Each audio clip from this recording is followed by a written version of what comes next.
Talking to oneself is a habit everyone indulges in. We could no more stop talking to ourselves than we could stop eating and drinking. All that we can do is control the nature and the direction of our inner conversations. Most of us are totally unaware of the fact that our inner conversations are the causes of the circumstances of our life. We are told that as a man thinketh in his heart, so is he. But do we know that man's thinking follows the tracks laid down in his own inner conversations?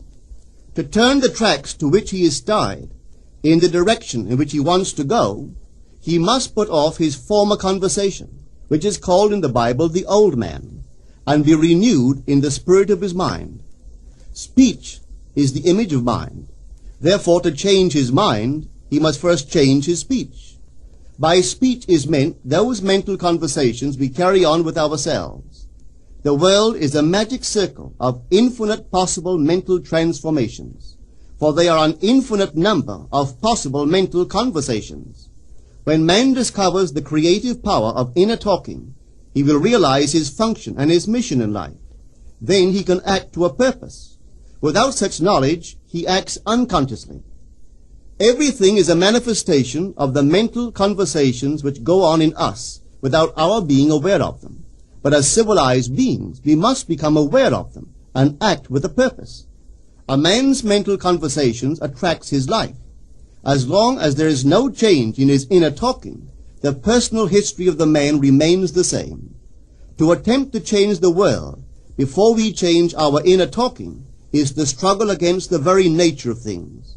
Man can go round and round in the same circle of disappointments and misfortunes, not seeing them as caused by his own negative inner talking, but as caused by others. This may seem far-fetched, but it is a matter which lends itself to research and experiment. The formula the chemist illustrates is not more certainly provable than the formula of this science by which words are clothed in objective reality. One day a girl told me of her difficulties in working with her employer. She was convinced that he unjustly criticized and rejected her very best efforts. Upon hearing her story, I explained that if she thought him unfair, it was a sure sign that she herself was in need of a new conversation piece. There was no doubt but that she was mentally arguing with her employer, for others only echo that which we whisper to them in secret. She confessed that she argued with him mentally all day long. When she realized what she had been doing, she agreed to change her inner conversations with her employer. She imagined that he had congratulated her on her fine work, and that she, in turn, had thanked him for his praise and kindness. To her great delight, she soon discovered that her own attitude was the cause of all that befell her. The behavior of her employer reversed itself. It echoed, as it had always done, her mental conversations with him. I rarely see a person alone without wondering to what conversation piece is he tied. On what mysterious track is he walking? We must begin to take life consciously, for the solution of all problems lies just in this. The second man, the Lord from heaven in all of us, is trying to become self-conscious in the body, that he may be about his Father's business. What are his labors? To imitate his Father, to become master of the Word, master of his inner talking, that he may mold this world of ours into a likeness with the kingdom of love. The prophet said, "Be ye imitators of God as dear children." How would I imitate God? Well, we are told that God calls things that are not seen as though they were seen, and the unseen become seen. This is the way the girl called forth praise and kindness from her employer. She carried on an imaginary conversation with her employer from the premise that he had praised her work, and he did. Our inner conversations represent in various ways the world we live in. Our individual worlds are self-revelations of our own inner speech. We are told that every idle word that men shall speak, they shall give account thereof. For by their words they shall be justified, and by their words they shall be condemned. We abandon ourselves to negative inner talking, yet expect to retain command of life. Our present mental conversations do not recede into the past as man believes. They advanced into the future to confront us as wasted or invested words. My word, said the prophet, shall not return unto me void, but it shall accomplish that which I please, and it shall prosper in all the things whereto I sent it. How would I send my word to help a friend?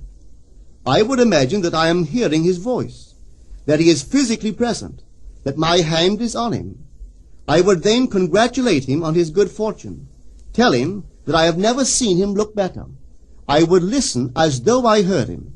I would imagine that he is telling me he has never felt better, he has never been happier.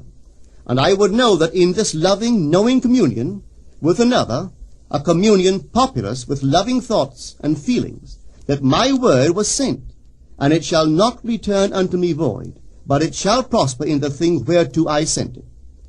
Now is the accepted time. Now is the day of salvation. It is only what is done now that counts, even though its effects may not be visible until tomorrow. We call not aloud, but by an inner effort of intense attention. To listen attentively, as though you heard, is to create. The events and relationships of life are your word made visible. Most of us rob others of their willingness and their ability to be kind and generous by our fixed attitudes towards them. Our attitudes unfold within us in the form of mental conversations. Inner talking from premises of fulfilled desire is the way to consciously create circumstances. Our inner conversations are perpetually outpictured all around us in happenings. Therefore, what we desire to see and hear without, we must see and hear within, for the whole manifested world goes to show us what use we have made of the word. If you practice this art of controlled inner speaking, you too will know what a thrill it is to be able to say, and now I have told you before it come to pass, that when it is come to pass, ye might believe. You will be able to consciously use your imagination to transform and channel the immense creative energies of your inner speech from the mental, emotional level to the physical level. And I do not know what limits, if any, there are to such a process. What is your aim? Does your inner talking match it? It must, you know. If you would realize your aim, for as the prophet asked, can two walk together except they be agreed? And of course the answer is no, they cannot. The two who must agree are your inner conversation and the state desired. That is, what you desire to see and hear without, you must see and hear within. Every stage of man's progress is made by the conscious exercise of his imagination, matching his inner speech to his fulfilled desire. As we control our inner talking, matching it to our fulfilled desires, we can lay aside all other processes. Then we simply act by clear imagination and intention.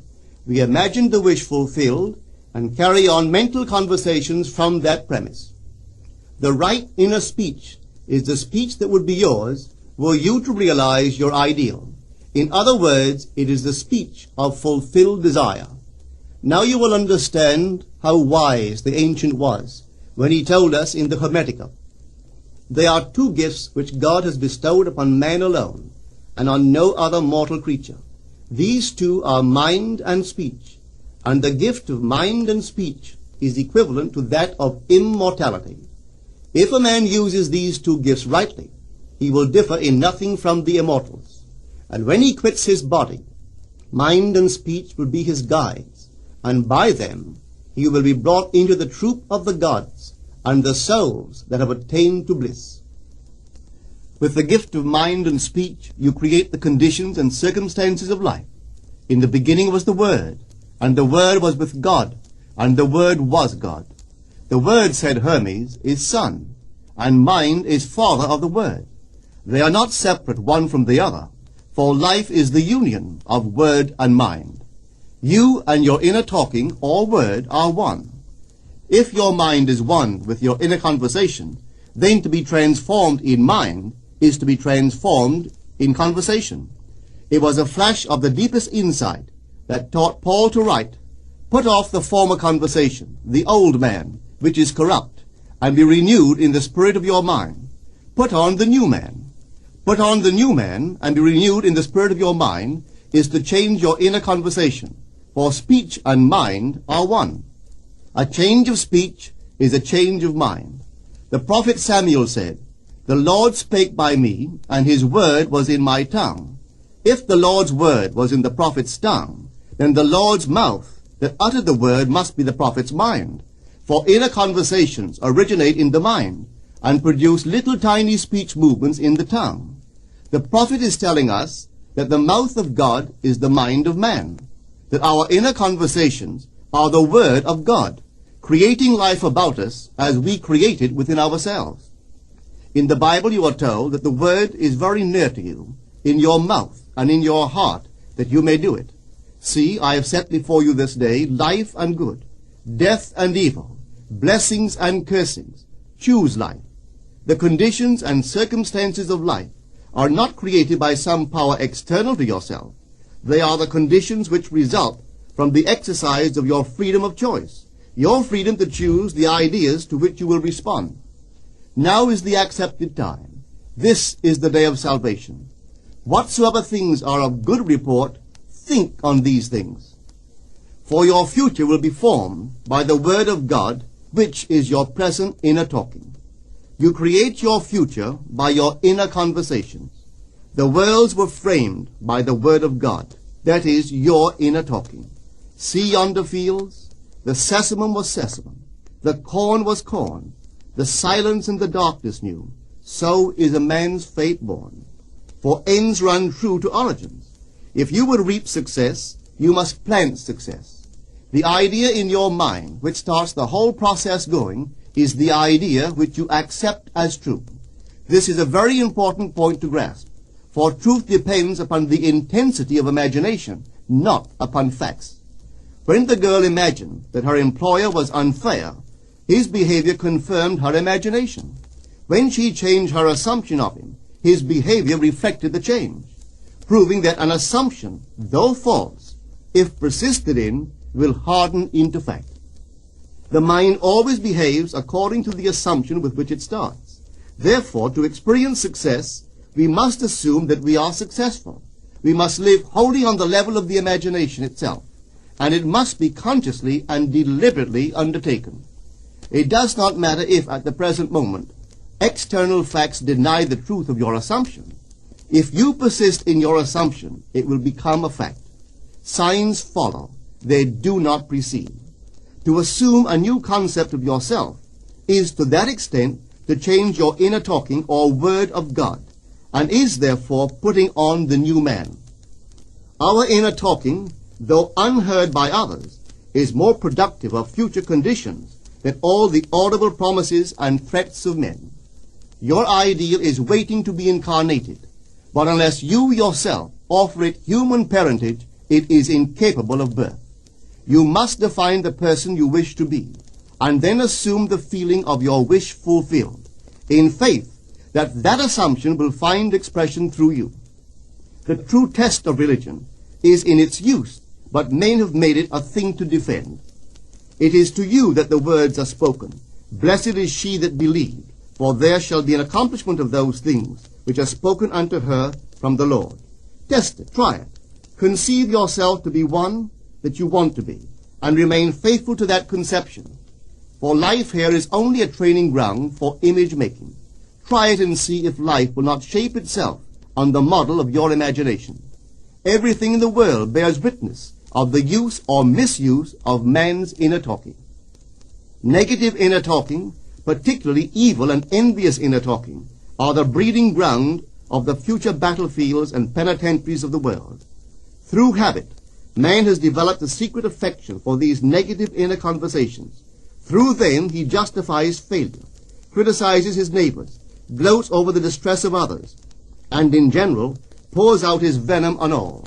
Such misuse of the word perpetuates the violence of the world. The transformation of self requires that we meditate on a given phrase, a phrase which implies that our ideal is realized, and inwardly affirm it over and over and over again until we are inwardly affected by its implication, until we are possessed by it. Hold fast to your noble inner convictions or conversations.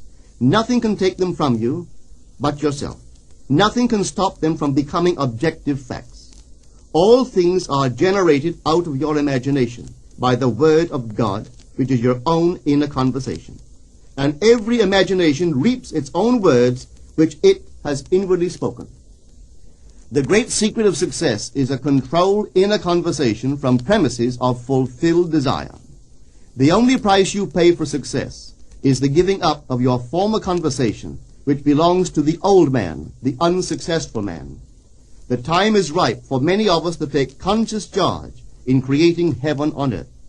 To consciously and voluntarily use our imagination to inwardly hear and say only that which is in harmony with our ideal is actively bringing heaven to earth.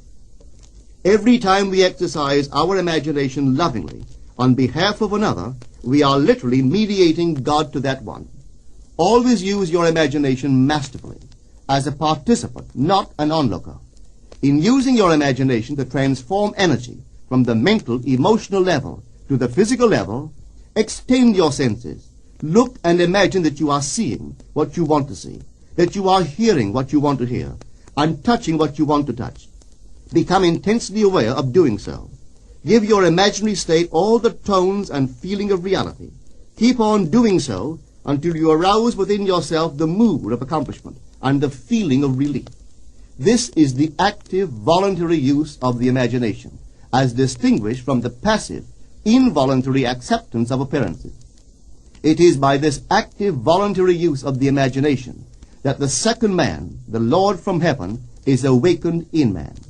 Men call imagination a plaything, the dream faculty, but actually it is the very gateway of reality. Imagination is the way to the state desired. It is the truth of the state desired, and the life of that state desired. Could you realize this fully, then would you know that what you do in your imagination is the only important thing. Within the circle of our imagination, the whole drama of life is being enacted over and over again. Through the bold and active use of the imagination, we can stretch out our hand and touch a friend 10,000 miles away and bring health and wealth to the parched lips of his being. It is the way to everything in the world. How else could we function beyond our fleshly limitations? But imagination demands of us a fuller living of our dreams in the present. Through the portals of the present, the whole of time must pass. Imagine elsewhere as here, and then as now. Try it and see.